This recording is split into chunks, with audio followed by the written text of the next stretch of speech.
नमस्कार. श्री गुरुदेव दत्त. श्री स्वामी समर्थ. चला मैत्रिणींनो, मी नाही का 2 दिवसापूर्वी शिवलेला ब्लाऊज गिरायकाचा होता पाहे, तर त्याला फिट होऊ लागला म्हणून त्या काकू म्हणल्या की एक एक शिलाई उधळून द्या. गिरायक म्हणजे एक एक शिलाई पण उशीत नाही, फिटिंग झाली, जास्त फिटिंग झालं म्हणून. तर म्हणलं आता थोडंसं शिटे बी करा आणि फिटिंग उखवायची. तर हे मी शिवलेला काल दोन दोन दिवस झाले शिवला होता ब्लाऊज. हे पहा, आता ही शिलाई मला उखायची. त्यांना ही शिलाई उखायची माहीत नव्हती का बरं, मला ही उखायची पहा. तर म्हणलं शिलाई उधळणं होती आणि तुम्हाला बोलणं होतं, 4-5 मिनिटाचं ब्लॉक टाकणं होतं. तर कसे आहेत मंडळी? चला, पाऊस पाणी कसं आहे तुमच्याकडे, कशी तब्येती सगळ्याच्या? टेलर मैत्रिणी कोण कोण येतात ते कमेंटमध्ये मला सांगा. कोण कोण टेलर काम करते? आणि आपण पाहणं इतकं शिवतात मन लावून आणि थोडंसं फिटिंग झालं तर गिरायकाला कसं वाटतंय आपण तर शिलाई द्यायला होतं, मग यायला उखळायला काय झालं. उशी सुद्धा नाही पाहणं, आता एक शिलाई उखायला किती वेळ लागतो. एक एकच दोन्ही साईडला एक एक उखायची, पण ते नाही उखळते म्हणजे तुम्ही चुकून द्या. चला, आपलं काम आहे आता, आपण पैसे घेतो ना, बरोबर आहे का नाही? तर आपल्याला उधळणं बरोबर गरजेचंच आहे. चला, कशी येतात म्हणजे सगळेजण चांगले येत ना? उखळायचं पहा काय नेट लागत बरं. पण कसं असतं गिरायकाचं, त्याला वाटतं आता काय करावं, आता आपलं ते नाही विलाज असते आपला. थोडंसं फिट झाले, एक एकच शिलाई त्या म्हणजे उखळून द्या मला. मी म्हणलं काकू तुम्हाला एक शिलाई उखळायला काय? ते म्हणलं नाही, म्हणलं तुम्हीच उखळा, आम्हाला जमत नाही म्हणजे कोणती उखळायची आणि कोणती नाही शिलाई.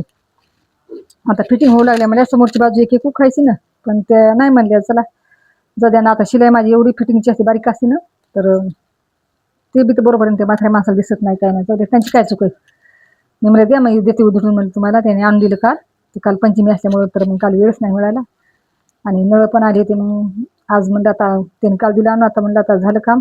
थोडंसं शूटिंग बी करणं होती थोडी 5-6 मिनिटाची, आणि शिलाई पण उखळणं होती, बरोबर आहे का नाही? कोण कोण टेलर काम करतात सांगा बरं, आणि तुम्हाला असे अनुभव येतात का नाही? ते अनुभव येत असतात मला कमेंटमध्ये सांगा. गिरायकाचे खूप नमुन्याचे अनुभव येतात ना आपल्याला टेलरला. गिरायक काय बोलन, कशावर बोलन, त्याचा नेमच नाही. आपल्याला संयम ठेवावा लागतो, समजून घ्यावं लागतं आपल्याला. आपल्याला व्यवसाय करायचा म्हणजे प्रेमानं बोलावं लागते, बरोबर आहे का नाही? झाली पहा माझी अर्धी तर उधळणं झाली शिलाई. मला चष्मा लागला पहा मैत्रिणीनं. शिवणकाम करता मी चष्मा वापरते, येणे नाही वापरत शिवणं चष्मा. मी मुद्दाम नाही का 4-4 शिलाई ठेवते. ही पहा माझी 4 शिलाई ठेवत असते मी, कारण नाही का फिटिंग झालं तर उखळता येते. माया कापीत नाही मी जास्त, राहू देते. कोणाला पुढे चालून फिट होऊ लागलं, हे झालं तर आपण बाजून पुन्हा शिलाई मारून देऊ शकतो.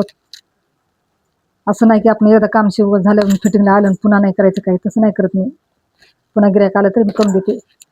शक्यतो गरज नाही येत डबल येण्याची, पण एखादं गिरायक असतंय आपल्याला समजून घ्यावं लागतं. आपल्या व्यवसायामध्ये बरोबर करा, समजून घ्यावं लागते आपल्याला. आपल्याला गिरायक वळवायचं असते आणि त्यांची सगळं भांडण झगडा करायला जमत नाही ना. झाली पाहिजे माझी एक साईड झाली उखळणं. इतकं झालं पहा. एक शिलाई म्हणजे किती, 2 कोणी एक एक गहू समजा, तर अर्धा इंच बी नाही वाढत म्हणा, पण दोन्हीकडच्या साईडला तितकाला एक एक उखळते, अर्धा इंच सहज ढिलं होते ब्लाऊज, बरोबर आहे का नाही? कोण कोण टेलर काम करतात, तुमचे कसे अनुभव येतात ते नक्कीच मला नका कमेंटमध्ये सांगा. तुम्हाला येतात का नाही माझ्यासारखे असे अनुभव एखाद्या गिरायकाचे? सरास नाही येत म्हणा, पण फिटिंगचं येते एखाद्या वेळेस, आणि तेवढं आपल्याला करावं बी लागते. आपलं ते कर्तव्यच आहे, बरोबर आहे ना? ते तेवढं तर आपल्याला करावंच लागते. आणि ह्या साईडला आपण कसं जास्त मागं पुढे होतो ह्या साईडला समोरच्या, तर त्याच्यामुळं ते जास्त रपू केलेलं असते ना, आपण मागं पुढे त्याच्यामुळे जास्त हे होते पहा. झालं आता ही इकडची साईड पूर्ण झाली उधळली माझी. इतकं वाढलं पहा माझं, एक साईड उखळली ना मी, तर इतकं वाढलं पहा. आता त्या साईडला पण, आता ही साईड आहे ना, ह्या साईडला पण तेवढंच उखवायचं, म्हणजे फिटिंग म्हणजे पोटाला जायला फिट द्या म्हणल्या, पोटाला असं फिट व्हायला एक शिलाई उधळून द्या म्हणजे काय हरकत नाही, देते उठून. झाले का कामं मैत्रिणींनो तुमची? टेलर मैत्रिणींनो, तुम्हाला नाही का असे अनुभव आले असता तर नक्कीच मला कमेंटमध्ये कळवा. तुम्हाला येतो का नाही असा अनुभव की शिलाई पण उखायला गिरायक टेलरकडे जाते म्हणून, एक शिलाई उधळण्यासाठीच? तेवढं पण पाणी गिरायक करू नाही शकत, परंतु नाही म्हणणार मी. आपलं काम पण हे कामच आहे ना आपलं, ते बरोबर आहे का नाही? आपलं काम आहे ना, आणि ते आपण खुशीनंच करायला पाहिजे, कारण आपण व्यवसाय ती निवडला ते आपल्याला करायला काहीच हरकत नाही. चला अजून मला नाही का शिवायला बसायचं मैत्रिणी, अजून ब्लाऊज कातरणार आहे मी. आता 2 दिवसाला आरामच केला. परवाला शिवले होते पण काल नाही शिवली. काल नागपंचमी होती, श्रावण सोमवार होता, काल वेळ नाही मिळाला. परंतु आज मला वेळ मिळतोय. मिळणार नाही, काढावं लागणार आता. आपल्या हातात काम असते ना आपलं, आपली कामं पटपट रोजची कामं आटपून घ्यायची आणि लागायचं. तर मला आता जास्त नाही का मानायला त्रास आहे ना माझ्या, तर मला जास्त नाही शिवायचे. 1-2 रोजची शिवणार मी. 1-2 असे शिवणार मी.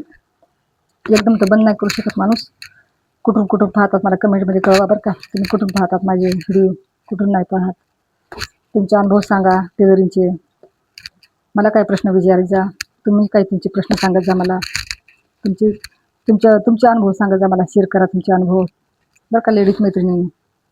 माझे व्हिडिओ पूर्ण पाहत जा. असं सरकू पाहत जा नका, किट करत जाऊ नका बरं का. महत्त्वाची माहिती देत जा, महत्त्वाची माहिती सांगत जा बरं का मैत्रिणीनं.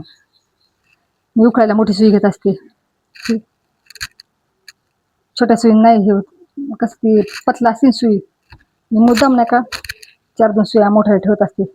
असे काम येतात आता उखळायला, म्हणून 4-2 सुया अशा डब्या ठेवल्याच राहतात माझ्या. झालं माझं इतक्यासाठीच नाही का त्या गिरायकाने ब्लाऊज आणून दिलं माझ्या घरी. आणि एखाद्या दुसऱ्या गिरायक जवळ असतं त्यानं आणून दिलं का फिटिंगला, तर काय होते पहा, ते गिरायकाला वाटलं बिघडतंच काय की, बिघडच काय कसं दुसऱ्या गिरायकाचा असं गैरसमज होते ना. आणि मग इकडं तर काहीच नसते, फिटिंगच फक्त थोडंसं फिट झालेलं असते. तर ती बाई चवतळून येते, मग ती पहा पोटाला चेंज झाले, किती लहान झाले. अगं बाई, एक शिलाई उखवायची बस, झालं का विषय संपला ना. पण आपण नाही हात लावू शकत कोणाला, नाही म्हणू शकत ना. झालं पहा मैत्रिणीनं माझं, जर इतकंच उखायचं होतं मला, त्यांना एवढंच झालं होतं. तर दोन्ही एक शिलाई उखळी पहा मी. आणि अजून जर त्याला फिटिंग वाटली ना, तर इतकंही पहा माय आहे, एवढी माय आहे, इतकं शिलाई आहे आता पहा. अजून बी आपण नाही का मी 4-4 शिलाई मारल्या, 4-4 मारल्या तर दोन्ही साईडला पहा. तर अजून नाही का त्याला 2-2, 3-3 शिलाई उखळ्या तरी काय हरकत नाही. किती मोठं होऊ शकते हे. आता यानं वाढच ना थोडंसं, दोन्ही बी वाढ. एक शिलाई उखळी पहा मैत्रिणीनं. साधंच ब्लाऊज होतं पण अस्तरचं होतं त्या काकूचं, त्याला काही डिझाईन लागत नाही काय नाही, माथऱ्या आहेत त्या. आणि जाऊ द्या त्याला बी दिसत नाही काय नाही बरोबर, ते बी तर साधं ब्लाऊज होतं पाहिजे. तर एक शिलाई उखायची होती, तर उखळ मैत्रिणीनं मी. कुठून पाहतात कुठून नाही मला कमेंटमध्ये सांगत जा. माझ्या चॅनलला जास्तीत जास्त लाईक शेअर कमेंट करायला विसर जाऊ नका. संपूर्ण व्हिडिओ पाहत जा, तुमची माहिती देत जा तुम्ही मला. माझ्यातून काही माहिती तुम्हाला गरज वाटली तर मला काही विचारा, मी तुम्हाला काही माहिती देत जाईन. पूर्ण व्हिडिओ पाहत जा. व्हिडिओ जर सगळी असं सारखी करत जाऊ नका. माझी व्ह्यूज वाढवण्याचं, सबस्क्रायबर वाढवण्याचं, त्याच्यासाठी मला काहीतरी एखादी चांगली स्ट्रीक द्या, की मला समजणं असं काहीतरी सांगत जा. तुमच्याकडून ही अपेक्षा करत राहते मी. मला जास्तीत जास्त नाही का माझ्या चॅनलला शेअर करायला विसरू जाऊ नका. कमेंट करा, लाईक शेअर करा. नवीन जे कोण जोडले असते त्याचं स्वागत माझ्या ब्लॉगमध्ये. माझे पूर्ण व्हिडिओ पाहत जा. टेलरिंगच्या संदर्भात तुम्हाला काही माहिती पाहिजे असेल तर मला कमेंटमध्ये सांगा. मी तुम्हाला टेलरिंगच्या माध्यमातून सगळी माहिती तुम्हाला टेलरिंगची देते, कारण माझा 18 वर्षाचा अनुभव आहे. 18 वर्ष झाले मी कपडे शिवते. आणि जर तुम्ही म्हणजे ऑनलाईन क्लास घ्या तर मी ऑनलाईन क्लास पण घेऊ शकते, क्लास बी घेऊ शकते बरं का, ऑनलाईन क्लास घेऊ शकते. तुम्हाला पूर्ण स्टेप बाय स्टेप पूर्ण कटिंग फिटिंग शिलाई, चक पेपर कटिंगपासून कपडा कटिंग, शिलाई, अस्तरचं, डिझाईनचे गळे, टोटल A to Z तुम्हाला शिकवा मला तरी मी शिकवू शकते. फक्त तुम्ही मला कमेंटमध्ये सांगा, मी तुमच्या कमेंटची वाट पाहते. आणि माझ्या चॅनलला नाही का लाईक शेअर कमेंट करायला विसरू नका. धन्यवाद मैत्रिणींनो.